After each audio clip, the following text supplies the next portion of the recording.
The Cardinal Zone podcast. We're taping this on a Thursday afternoon in Madison. I'm Jake Powers, and you're here with a couple of Cardinal sports writers. I'm Lauren Cox. Andrew Tucker. Tommy Val-Nerwin. Matt Tragasuri. And Zach Restel. We'll just kick things off with the football game last week. Wisconsin retains Paul Bunyan's axe for, what was it, like the 13th year in a row? Or 12, I believe. 12. Jake, Lauren, you guys were there. What were your thoughts on the game? Yeah, it was great to see Wisconsin finally unleash the running game that we've been waiting for all season long. They had yet another new offensive line, starting with Walker Williams not making the trip up to Minnesota. Really not sure why at this point. I don't believe it's been disclosed yet. But and then additionally, Corey Clement didn't make the trip up either. Paul Chryst didn't say whether or not he was actually suspended or if it was just a team decision not to bring him. But Corey Clement didn't make the trip up, and that really left the door open for Dare Ogunbowale and Taiwan Deal to run all over Minnesota's defense.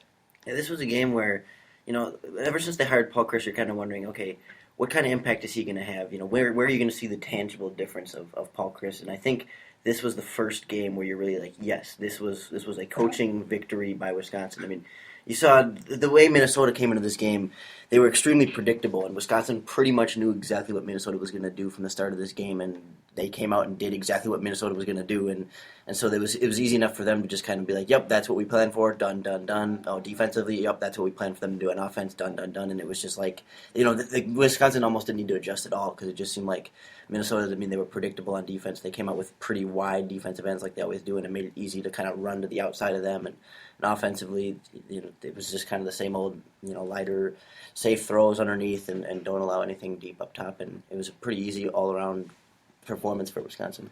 Lauren, it's funny you say that because during the week when I was talking to players, they were saying on defense, we got to hurry the quarterback and play man-to-man, and that's basically what they did the entire game, and it worked. They were just constantly, if not blitzing a lot of people, they were just getting good pressure all game, which then opened the door for the kind of aggressive man to just kind of shut down the receivers. And so, yeah, as you said, coaching dominance. And, I mean, sure, the Badgers played well, but I think that the game plan really had a big thing to do with that. And the defense only had one sack, but as you mentioned, they were disruptive the entire game, and that's what caused the 5 turnovers, which was great to see. It's about time that Wisconsin sort of made that, because that's been a goal of Dave Aranda's all season long, is to sort of improve their turnover ratio. I mean, we talk about this year how their offense is down from a season ago and how they don't have the prolific running game anymore, but actually their turnover differential last year was -2, which is really surprising when I looked it up. And now I believe Wisconsin's up to now, they might be like +3 or 4, I think, this year. They're in the black this year, which is good to see, and that was largely a product of what happened on Saturday. Well, now the Badgers are just kind of in wait-and-see mode, waiting to see where they end up as far as bowl games go. Most projections right now have them in the Holiday Bowl against Utah as the most likely opponent, but there's also been Holiday Bowl against Oregon and Citrus Bowl against Florida. Where do you guys think they belong, for one, as far as bowls go? And do any of these matchups, Utah, Oregon, or Florida, intrigue you at all? I'd be interested, especially to see them against Utah, because I think that would be an interesting matchup. More like Utah's such a good running team, and kind of coming up head-to-head with this Badger team that's now found its running game a little bit, and offensive lines gained some confidence. It'd be interesting to see kind of how that would pound out head-to-head like that. But I'd say I feel like the Holiday Bowl is probably the best, the most fitting spot for them. But I mean, bowls are bowls, and at the end of the day, the difference between the Holiday Bowl and the Citrus Bowl isn't like, how dare they get that B-tier bowl versus that 1B tier bowl, well, whatever. Paul Chryst said earlier in the season even that he knows every game from, in the last couple of weeks had bowl implications, but he had no idea what they are, and he doesn't care. Like, it's and that's kind of the way, as you mentioned, Lauren, that's kind of how things shake out with these sort of third-tier bowls. The only real difference is that, the Holiday Bowl's played on December 30th, Citrus Bowl is on January 1st. The only real thing is the Badgers haven't played in a non-New Year's Day bowl game, or non-New Year's bowl game since 2009. To keep that streak alive, which I don't think anybody really cares that much about if they're in the Citrus Bowl, but that's about the only difference. Especially because they've only won one of those New Year's games, so maybe a change of pace might be a little bit nice.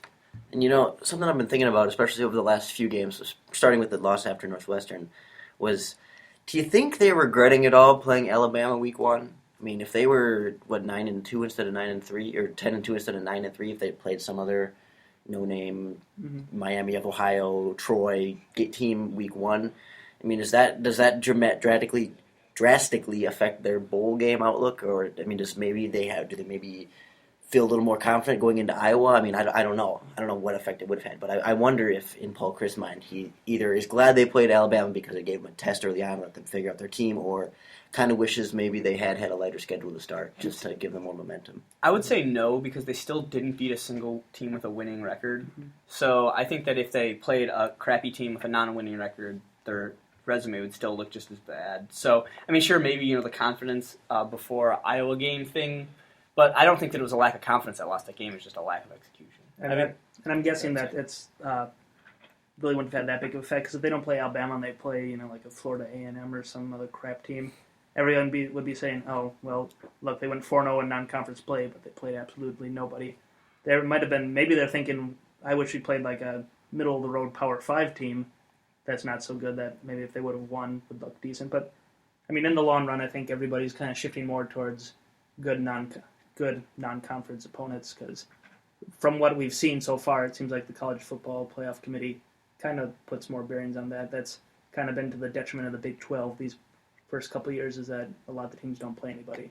And if anyone's cognizant of that, it's definitely Barry Alvarez. I mean, you look at what he did last year with LSU and Alabama or this past season, and then the Tigers coming up to Lambeau Field next August. I think that's definitely on his mind. And in talking with the players after that game in Dallas at Alabama, none of them really regretted that sort of scheduling. And even Chris said that he didn't regret that scheduling. And I think they really do mean it. I think that you saw the way they played for about maybe like a quarter and a half, where things were not terrible yet, and that was really exciting at some points when things were tied up in Wisconsin. It just marched down the field and tied up the game at 7. I mean, it sounds ridiculous to talk about now. It's like, great, you were tied at 7 in the first quarter, but I mean, just to have that sort of experience I feel like that was worth more than its next 3 games against Troy, Miami, and Hawaii. And who knows how confidence-wise how big that game was for Joel Stave, because obviously there's a lot of questions about him coming into the year. I mean, fans still have their issues with him, but he's been unarguably a lot better this year. And against Alabama, he played really well, especially the first half. So who knows if they play some crap team and he does roughly the same, or he doesn't play as well. Who knows how much that would have been a detriment to him. Speaking of Stave, I remember at Minnesota, there was like a few minutes left in the fourth quarter. Joel Stave played a great game, and I'm down on the sideline, kind of behind the Badger bench, and there's some probably drunk Badger fan in the first row. He goes, "Hey, Joel Stave," and Stave's standing on the sideline. "Hey, Stave, you suck." It's like, that was a Badger fan? Yeah, it was a Badger fan. I thought it was a Gopher fan. No, your team is up 10, about to win over Minnesota, get the X again. Joel Stave played a pretty good game. I mean, it was the first play interception that you can debate how much role he played. Yeah, it wasn't a good throw, but also Erickson completely whiffed on his block. Yeah, that's Minnesota, a great play. Minnesota completely knew what play they were about to run. Yeah, but I mean, it's like, seriously, like, it's one thing. I mean, I don't think you should ever be like yelling at the guy, "You suck," in the middle of the game like that. But it's one thing if your team is down 15 to a bad team and it's a bad loss, and Joe Stave's playing bad, and it's like, okay, I guess. But you're winning against Minnesota in the final game of Joel Stave's, final regular season game of Joel Stave's career, and some Wisconsin fan in Minnesota has to pull out the "Joel Stave, you suck." It's just like, at this point, I don't expect anything more out of the Wisconsin fans. But Joel Stave sucks. Rabble. It has not been a good couple weeks for Wisconsin fans. Like, honestly, being in the student section during their game against Northwestern when they introduced Stave, I mean, it certainly wasn't everybody there, but there's people booing him during his senior day introductions, like, "You assholes." Yeah. Those are the same students that justify throwing snowballs at the cheerleaders by saying, "It's only snow." That snow turned into ice very quickly. People bled. Blood was shed. It's a shame that Bobby's not here right now. Bobby Ehrlich, one of our other sports writers, he left at halftime because he was so disgusted with what was happening. I had friends that left after the first quarter. I ducked out during for most of the second quarter because I couldn't. I was like, "This is so stupid. I don't want to get hit with ice," so I just kind of ducked away for a little bit. But yeah, it was that. I mean, and that's what I really felt bad about the way the Northwestern game ended, because Stave is having his moment. Like in the last drive, had the touchdown. People were chanting his name in the student section. That has never happened before. So if that PV catch is ruled a touchdown as it should have been, Joel Stave has his nice hallmark moment where, after being hated for all his career, he has this nice moment where all the fans are cheering him on senior day, and then it's ruined. And then instead, his last play at Camp Randall's him staggering around while Dare Ogunbowale runs up to the center and snaps the ball to spike it. So it's not exactly the... I'd say that play kind of sums up Stave's career at Wisconsin, kind of staggering around while the running back saves his ass. It's too bad because... Sorry. All I heard from plenty of Badger fans that I'm friends with after that Northwestern game is, thank God I've seen the last of Joel Stave at Camp Randall. And, I look at him, what are you excited for? What's next? Who's coming that you think is going to be better than Stave? Bart Houston, Alex Hornibrook is going to be better than Joel Stave next year. Sure hope so. Whoa. That's quite a take. That was a little hot. I think that in 2 years he will be, but I'm not sure if next year as a redshirt freshman he will be. But. Coming from the DJ Jalen fanboy, I'm surprised. Yeah, but DJ's at wide receiver now. Yeah. It's temporary though. He's going back. Yeah, but it's time that I saw Hornibrook throwing after practice the other day. Whoops, shouldn't say that. But he can put some velocity on balls, and I feel like as much as I applaud DJ for trying to get on the field, and that's another thing about DJ at receiver. Isn't it funny how DJ Gillens moves to receiver, and within a week he's playing in games, but guys like Rushing can't get on the field. Guys like even Frederick struggles to get on the field. I think to me that says a lot about how the coaching staff views these receivers. I feel like Rushing is a guy that this coaching staff obviously doesn't see the effort from this guy. They don't see the want to. They don't see the team attitude, and I see that from Gillens, and so that's why Gillens takes the field for 4 plays after having just switched the position a week earlier, whereas Rushing's been here for at least I don't know what year he is. Rushing's a junior. Yeah, he's been here for 3 years and he can't get on the field. But DJ Gillens, who switched the position a week ago, is now playing 5-6 snaps a game. And the same goes for Frederick too. I mean, he's a senior. Yeah, and he played a large role in last year, and he was the blocker in that little bubble screen that Ludwig always was calling for Erickson and stuff. And that's the only damn passing play they had. But it seems like he might be similar to Riley Deering. I know that one of our other writers, Jack Baer, said that he's heard that a lot of people say that Deering is pretty content to just be on the team and not really caring about starting time or playing time or anything. And people say that might hold him back. Could be a similar thing with Rushing, and even maybe Love. Love hardly ever sees the field other than those reverses that then started getting called for Erickson late in the season. Yeah. He's got the wheels. It'll be fun to watch what DJ does in the next year. Yeah. It'll be exciting. I'm excited for spring practice already. Oh, yeah, me too. Game. I want to get to April now. Yeah, for sure. Well, now we'll shift our focus over to men's basketball. Up and down last week for the Badgers. One of their worst offensive performances of the Bo Ryan era, again, in a loss to Oklahoma. But they followed that up by going into the Carrier Dome and beating number 14 Syracuse in overtime. Tommy, Matt, what are your thoughts on this last week? Yeah, they kind of embarrassed themselves against the Sooners earlier in the week. But then they come out, they head into Syracuse, and really played pretty well against one of the best defenses in the country. Every year Jim Boeheim has a squad ready with that ridiculous zone defense that nobody can score on. And I think it says something about how much they were moving the ball and how much this team has grown since the beginning of the season, that against that 2-3 zone, you really need someone who can slash to the basket with the ball. And it seems like right now the Badgers don't really have that guy, but they still managed to score pretty effectively against this team.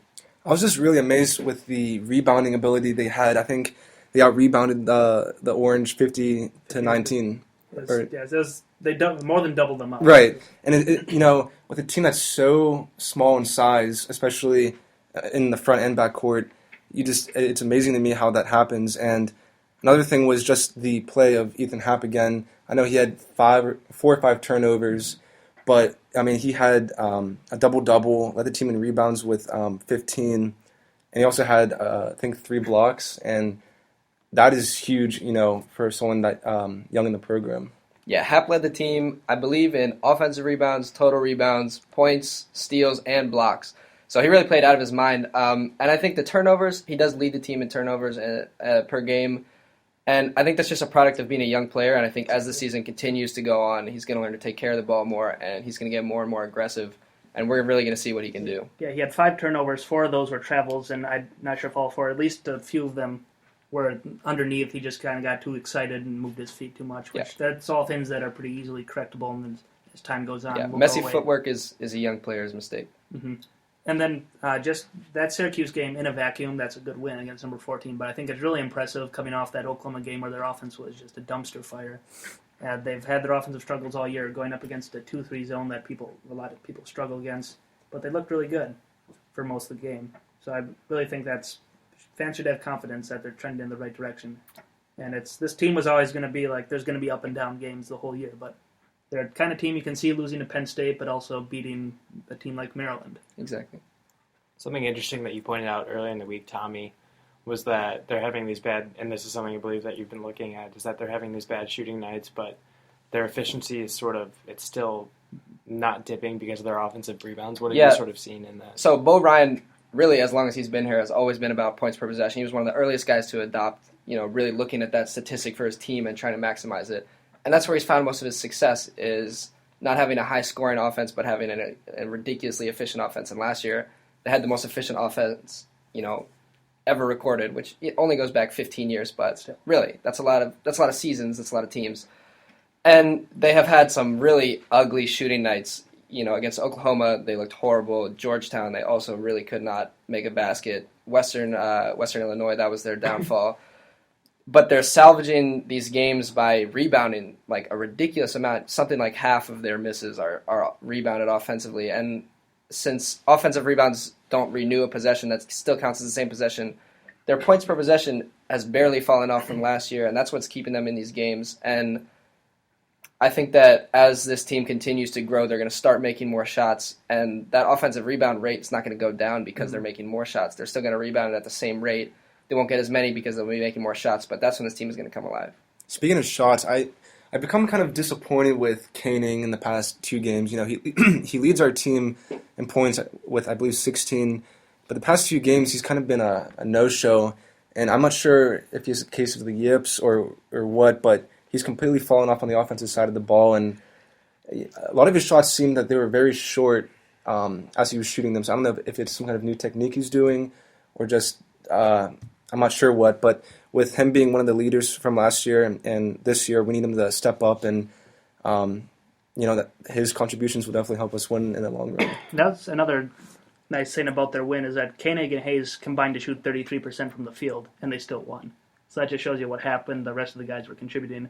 And going back to your what you're saying about offensive efficiency, a couple of things that is. One, the offensive rebounds. One of their biggest struggles right now is that they're not finishing at the rim consistently at all. If they start doing that, they can put up some serious points if they keep rebounding at this rate.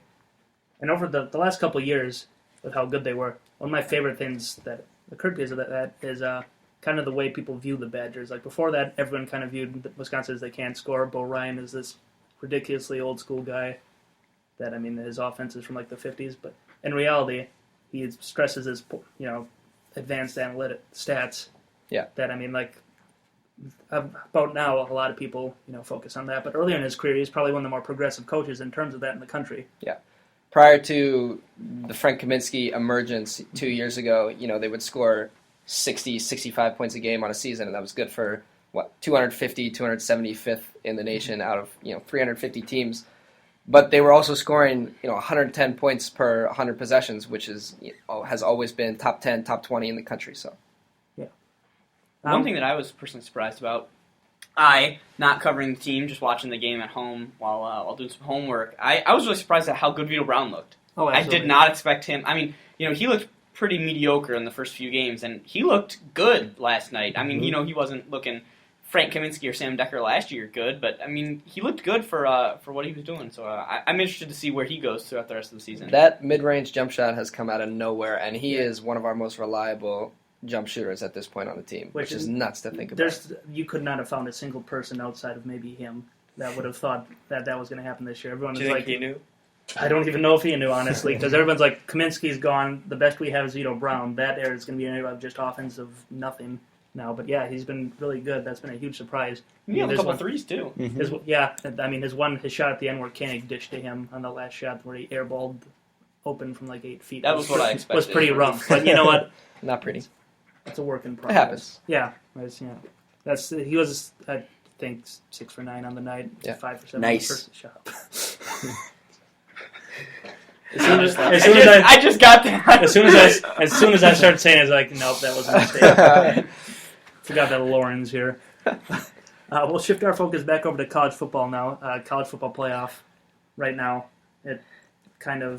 We all know what's going to happen pretty much. It's going to be the winner of the Big Ten championship game, Alabama, barring some sort of miraculous collapse against Florida. Oklahoma's in, and then Clemson probably, as long as they can beat North Carolina, though the Tar Heels shouldn't sleep on them. What are you guys' thoughts on the college football playoff picture right now?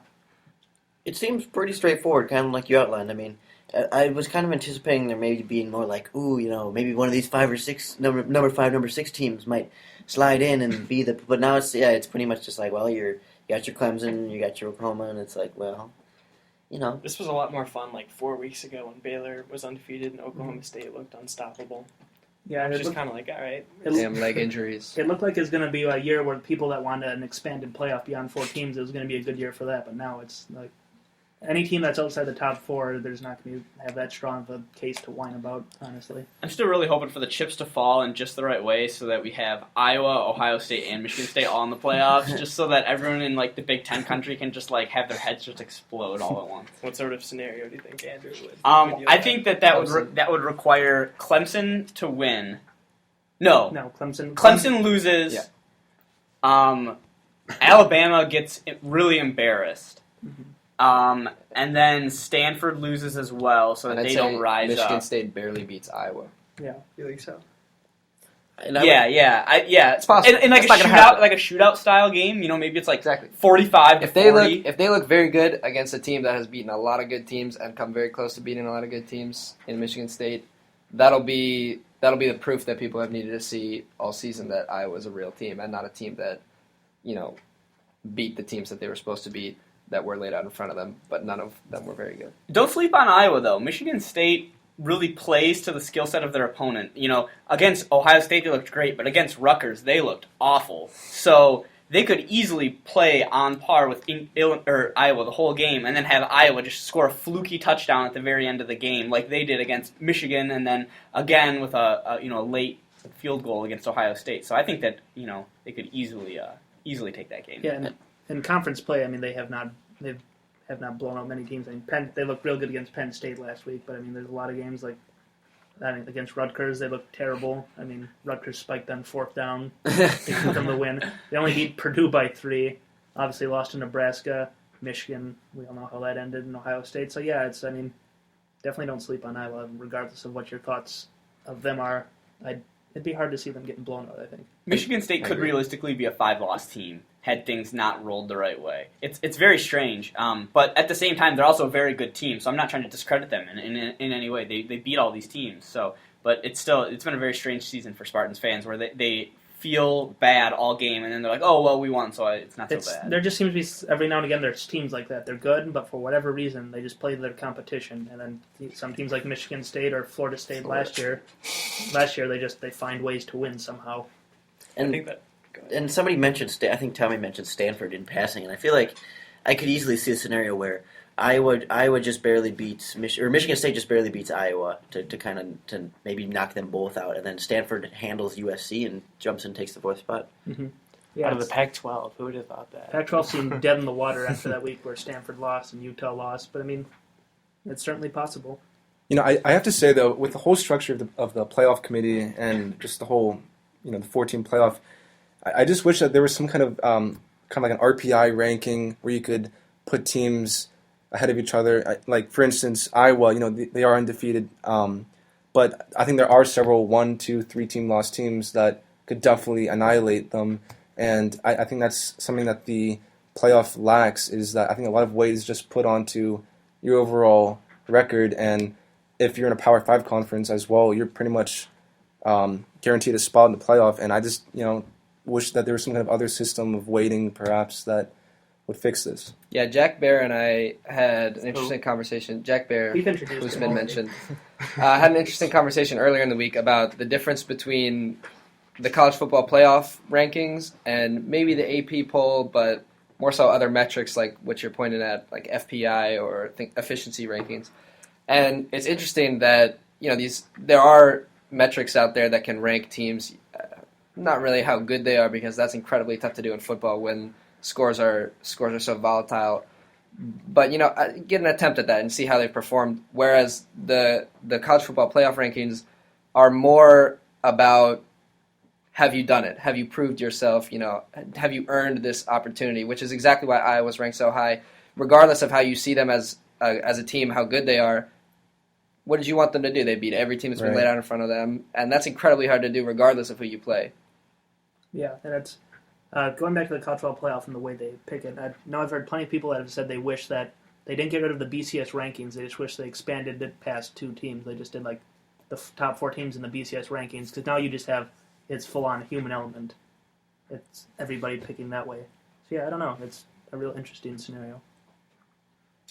But we'll move on to actual picks this week.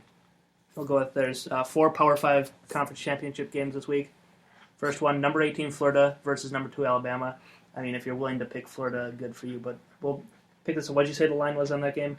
18, 18, which is the most interesting thing. That'll probably happen. Alabama 18. So, and rather than pick winner or loser, pick based off the line. I don't think there's any way that Alabama covers that in a conference championship game. That just doesn't seem. I don't know. It just seems too crazy. And I mean, they didn't put up that many points against Auburn 2 weeks ago. They put up a lot of points against Charleston Southern. That's nice. But I mean, I don't know. Good job. That's very nice. Very we good. Charleston Southern. Nice job, Nikki. They also they did lose to Florida State 27-2 last week. Here's no milk cream pie. You did it. So the thing about the line being so high is interesting because you talk about Alabama's ability to score, which, you know, beating a team by 18 is no easy task.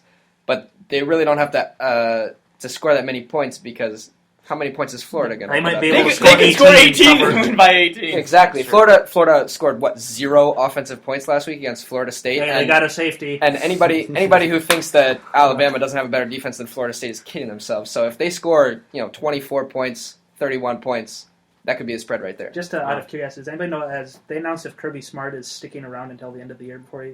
I don't know. I mean, he'll do this game, I think they did. Yeah. I think they did say that. Because is he officially hired yet? Yeah, He is officially hired. Okay. Yeah, Good hire, too. That is the thing. Usually when these coaches get hired, they drop what they're doing. Like I know Paul Chryst dropped what he was doing last year to come be around the Wisconsin team a bit. Gary Anderson. So it'll be interesting to see these 2 weeks before the Big Ten. yeah, what these top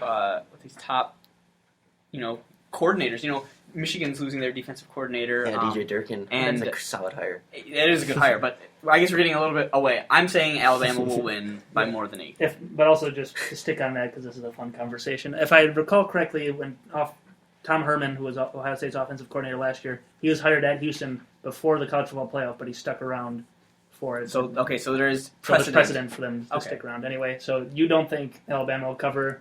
I You do think they will, Alabama. Lauren. I don't think they will. I think it'll end up being like 20-3, and it'll just barely sneak under that. Like it'll be something like that where Alabama wins by a pretty good amount, but not over 18. Like Florida. I mean, Alabama's defense is great, and Florida's offensive line is kind of So obviously it's going to be one-sided, and Alabama's just going to hand it off 45 times again and 50, 60 times until Florida just concedes to them. So, but if they're only handing it off 50 times, how many touchdowns is that going to end up being? We'll see. Takes a lot of time off the clock. Yeah. So it's not going to be Alabama's lack of effort or, that Florida's going to play them tough enough to hold them to under 18. It's just that Alabama's not going to be trying to Why run score the score 40 if you can win with 20? Yeah, exactly. You're not going to be chucking it with Coker all game. And style points matter to the college football playoff committee. They've shown, but with your Alabama, you just have to win to get in. They don't need to show anything besides winning. Yeah. I don't know, man. Showing that they can beat up on a good team really worked for Ohio State last year. So I would not be surprised if Alabama tries to run up the score because I guess they're in, but I think that they are probably the third team in. They're second. Is if they're showing that they're not I don't know, bringing everything against Florida if that turns off people. I'll just put this way: there is no scenario where Alabama wins and they don't get into the Oh, I agree, but I'm saying that to prove that they are solid. You think a winner of the Big Ten could jump Alabama in the playoff rankings? If Alabama barely wins and say Michigan State just beats the snot out of Iowa, I see or that vice as versa. a real thing. Yeah, or vice versa, even vice versa. Yeah. So what you're saying though is that if Florida were to beat Alabama, it would be a pretty nice Gatorade in their playoff hopes. So we have other Power 5 conference championships going on this week. You do need to pick yet. You should probably be done picking. I said Bama wouldn't cover the spread. I'm giving the points. What? I'll take Alabama. I'm giving the points away. Okay. Me too. Florida's just atrocious right now. Yeah. All right. Pac-12, number 20 USC against number 7 Stanford. USC, I think a lot of teams thought they'd get into the Pac-12 championship at the beginning of the year. I don't think anybody saw them taking this path to get there, but here they are. I don't know what stage of the 7-step program that USC is currently in, but it's working and it's got them in the Pac-12 championship game. So, I've been impressed from what I've seen from Cody Kessler again this season and leading that offense. But I still like Stanford in this game. Absolutely, I think Stanford has a pretty good chance of sneaking into the playoffs still, even though they're on the outside looking in. I just think they're a pretty darn good football team that kind of got a little underrated and then maybe even a little overrated, and now they kind of are somewhere back in the middle. I think Stanford will also win, but I don't think that they really have much of a shot at the playoff ranking. But that's just or at the making it into the playoff. But that's just me. Yeah, I really have no idea what to do with this game. Both teams have looked good at times, looked very good at times, and looked pretty bad at other times. And USC's probably easily better. What are they? What, they have 4 losses? Yeah, 4 losses. They're much better than a 4-loss team. They're without a doubt the best 4-loss team in the country. But are they good enough to beat Stanford? I think they're good enough to beat a lot of teams that people wouldn't expect them to, but I don't know if they can beat Stanford, so I'm taking Stanford. Yeah, I also agree. Stanford has looked pretty good all season. Even though USC has 4 losses, I think this will be a pretty close matchup. Might come down to the last possession of the game, but I have Stanford pulling away. I think USC is a team that has a lot to play for at this point, given where they've been all season long, but I'm going Stanford as well. And also, I don't know what if this would factor in at all to what the players are feeling, but their interim coach, Clay Helton, has announced this week that he is their full-time head coach. So I don't know if Yeah, it certainly has to be a sobering feeling for the players. Yeah. As to clear their head, man, where they're going to sleep tonight. Yeah. I don't know though. We got to give USC the edge though, because Stanford players are all nerds, and we all know nerds aren't good at sports. True. So That's facts. Yeah. USC might just pummel them and take their lunch money. ACC championship. Needless to say, USC is over their Starkeesian hangover. Jesus Christ. The ACC championship game, number 10 North Carolina against number 1 Clemson. As far as one-loss teams go, I think North Carolina has flown the most under the radar this year. I don't know. Does anybody think they have a chance of beating them? It has seemed in the run-up to this conference championship week like UNC is the trendy pick for the upset. A shocking amount of people are picking UNC, and it almost seems at this point that Clemson is the underdog in the eyes of the masses, which is bizarre to think about because 3 weeks ago, everyone was saying, "Oh, Clemson should be number 1. They're the best team in the country by far. They've looked amazing." And I still see that in this Clemson team. I think the Tigers are going to roll over UNC a lot worse than people think they're going to. Clemson is certainly going to win this game. I will say out of all the 4 matchups this weekend, this is the one that I'm the most sure of. Clemson is a fantastic team, and I think that they are probably going to be the favorite in the playoff to win the championship. I know that anything can happen, as we kind of saw last year, but I think that they've just looked so good. Especially they've been hot lately, which is always a good thing to see. Yeah, I also have Clemson winning this, but I do have to say that at the end, if they make the playoff, which they will if they win, I just don't think that they're one of the top 4 teams in the country. I know the record indicates otherwise, but in my opinion, I just don't see them as one of the top 4 teams in the country. I think there are several 1- and 2-loss teams that could have a good match against them. I think Clemson was kind of a late comer, but I know that doesn't really detract anything from them for me. I still think that they deserve to be there, and I agree. I think outside of Alabama, the only team I could see really going with the national championship is Clemson, I think. Yeah, but before we move on, I got to ask Matt, what have you not seen from them that makes you think they're not one of the best 4 teams? We're not going to let Lauren pick here. Well, we're going back to Lauren. Don't even. I gotta know. Okay. Sure. Well, just the fact that they play in the ACC, which is already a relatively weak conference, and you look at their schedule this year, a lot of their games have won by 10 or less points. They barely beat South Carolina, then they win by 5. South Carolina also beat UNC. That's true, but South Carolina has looked pretty from bad this year. Louisville, 20-17, that's a 3-point win. I don't know. I mean, they are definitely top notch in the NCAA, but I don't know. I just don't feel like they could truly be the number 1 team in the nation right now. Their offensive line is surprisingly not as good as you'd expect from a team that's number 1, and I feel like this North Carolina defense is a little bit underrated, and I think that's one of the main reasons that people are picking North Carolina. And I'm not ready to call the upset for this game. I still think Clemson will win, but I think it'll be close. And I think Watson is just a little bit too good right now. He's hot coming into this game, and he's really been coming into his own. And now he's in the Heisman race again and towards the top of that list. So I think he's going to be what puts Clemson over. But I think North Carolina is good, and I think there is good reason for people to be picking the upset. But I'm not ready to go there yet. Has Deshaun Watson been the best quarterback in the country this year? I mean, right. That's not what the Heisman is about. The Heisman's about the best player on the best team. That wasn't my question.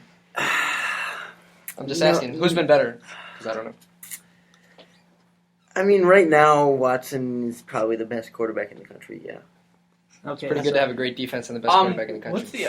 What's the Bowling Green quarterback's name? Matt He might Johnson. be better. Throw the ball. Yeah, that's true. He might be technically better. I'm not sure if the numbers are better or I'm if sure it's I'm sure the numbers are better. against the. I don't know about if you weight by opponent played. Yeah, that's Dude, true. I don't that think it sort of matters how thing. you weight him. He's got 75. But I think he's definitely touchdowns he's a and more 60,000 talented yards. quarterback. But he's never going to win. And also, the like, Heisman. what system you're in, like Luke Falk, he's a good quarterback, but his stats are obviously inflated because he plays for Mike Leach. We're going to pass the ball every goddamn time, and you're going to like it offense. And don't sleep on Baker Mayfield from Oklahoma. Yeah, He's that's true. right up in their conversation. Okay, so everybody's got Stanford, everybody's got Clemson. Big Ten championship game, number 5 Michigan State against number 4 Iowa. Whoever wins this game is getting into the playoff. I have a feeling this one won't be as unanimous. Probably not. Yeah, the way we talked about how Michigan State, plays down to their opponents, I think that really plays in Iowa's favor, especially given how conservatively they play on offense. They just play it safe, and really, we saw it firsthand earlier on in October how Iowa really just kind of sits and waits for you to make that mistake, and then they don't really pounce on it, but they sort of just roll with it. Like it's so frustrating watching their offense, and they're so safe with CJ Beathard. He doesn't make mistakes, which is crazy to me because they don't take shots, but he doesn't do stupid things playing quarterback, and that's funny to see out of an Iowa quarterback, incidentally. But this one is so tough. I'm leaning towards Iowa now. Just the way that they play so conservatively, their defense is just so solid. I feel like they feel like it truly is the rest of the country against them, and I think Ferentz has done a really nice job at sort of instilling that feeling in them, which is, I hate to say stupid things like that, but I think that's how they view it, and I think that they have that mindset. So Yeah. I'm going with Iowa in this one. I mean, you can't question that they're definitely going to have a chip on their shoulder because there's a lot of people that Those like, corn boys out there. Yeah, they are undefeated, but a lot of people still have their doubts in them so far. But yeah, and I know everybody here is not picking Iowa, so there'll be a unanimous selection this time. Lauren? Yeah, I'm going Michigan State in this one just because I've been a pretty big Iowa hater this year, and I think at times I've been too much of an Iowa hater. I think I don't give them quite enough credit because they have played some pretty darn good football, but they've also played against some bad teams, and even the better teams that they've played against have played pretty poorly against them. I mean, Wisconsin, Nebraska are the biggest examples there. I mean, they didn't particularly play that well against Wisconsin. I contend that if Joe Stave had any other game this season, you take the Joe Stave from any other game and put them in that game for Wisconsin, they win this game because Iowa's points in that game were off of a fumble and interception, both by Joe Stave. But that's beside the point. Both on the Badger side of the field. Yeah, both on the Badger side of the field. So I mean, it was not a very impressive performance by Iowa by any means. I feel like if they had lost that game, I mean, they wouldn't be in this conversation right now of should Iowa be in the because no, a 12-1 or 11-1 Iowa against who had lost to a Wisconsin team that would have had 2 losses then, I guess, if they would have lost to Northwestern. I mean, all hypothetical, but they were one game away from not even being in the conversation, and that's. But I mean, well, Wisconsin would have been in the championship game, so. It depends if they had lost to Northwestern. If they had beaten Iowa and the rest of the season was the same, yeah, we wouldn't even. I mean, Iowa would be in the the Citrus Bowl at best. But would a 1-loss Iowa team go in the championship over a 2-loss Badger team? It's all about conference record. Mm-hmm. Oh, that's right. That's right. Sorry, yeah, that's right. Come on. Yeah. So, Well, aren't we third anyways, though, in the Big Ten West? So Northwestern would have gone. Well, but only because we lost to Northwestern. Oh, yeah. Okay. So that's all sorts of alternate timeline crap. So That's how perplexing Iowa is. Yeah, and that perplexity is what makes me not as confident in them because it just seems like there's so many holes you can poke in their season. Yeah, and I mean, certainly you can do the same for Michigan State. I mean, don't get me wrong. This isn't a rave review of Michigan State, but I feel like Connor Cook knows he's entering the NFL draft, and scouts want to see, okay, Connor, lights are on. Win. Carry your team to a victory and take them to the championship game. Show us that you're ready to be an NFL quarterback at the biggest stage. So go out and do it. And I think Connor Cook is a player that can go out and do that and have the game of his life. Maybe not the game of his life, but a solid game to put Michigan State over the top.